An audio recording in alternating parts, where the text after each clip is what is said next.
Maonyesho haya yameandaliwa na kutambua kuwa maendeleo ya sekta ya kilimo hayawezi kupatikana kwa uzalishaji pekee, bali yanahitaji maarifa, ubunifu, matumizi ya teknolojia, uwekezaji, ushirikiano kati ya wadau na upatikanaji wa masoko yenye uhakika kwa wakulima wetu.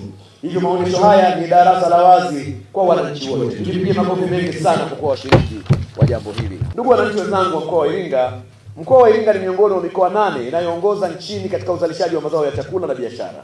Mkoa wetu umebarikiwa kuwa na ardhi yenye rutuba, hali nzuri ya hewa, rasilimali za maji pamoja na wananchi wenye bidii katika uzalishaji wa shughuli mbalimbali.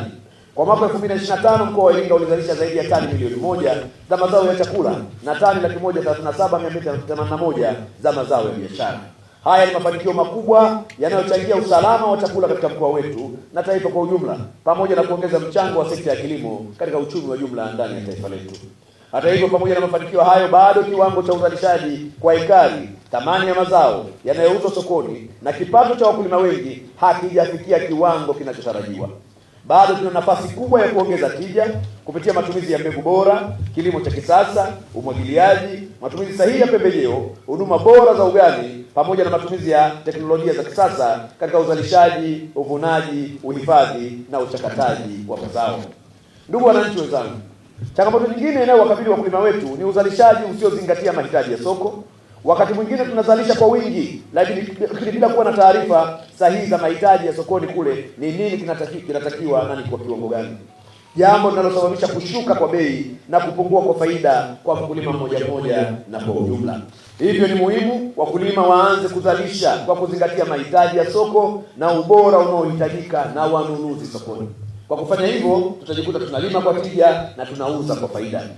Kutokana na kutambua changamoto hizo, mkoa wa Iringa umeamua kuanzisha maonyesho haya ya ngazi ya mkoa ili kutoa fursa kwa wananchi kujifunza kwa vitendo kutoka kwa wataalamu wa kilimo, mifugo na uvuvi, taasisi za utafiti, taasisi za fedha, kampuni za pembejeo, wazalishaji wa mashine na vifaa vya kilimo pamoja na wadau wengine wa maendeleo. Lengo ni kuwajengea uwezo wa wakulima wetu, wavuvi wetu, wafugaji wetu ili sasa wawe na uwezo wa kulima kisasa, kufuga kisasa na hatimaye waweze kufanya biashara na tija iweze kuonekana. Mheshimiwa Mkuu wa Mkoa, sisi kama halmashauri ya manispaa ya Iringa tutaendelea kushiriki na kutoa sapoti ya kila kile ambacho kitakuwa kinawezekana.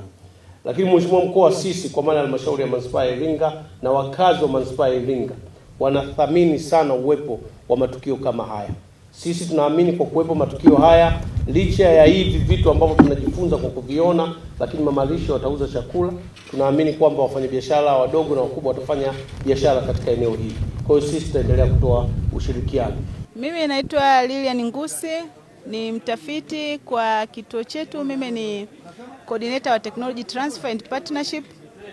Kituo chetu kinaitwa TALI Kifyulilo. Tunamshauri mkulima kuongeza thamani kwenye kila mazao anayoyafanya.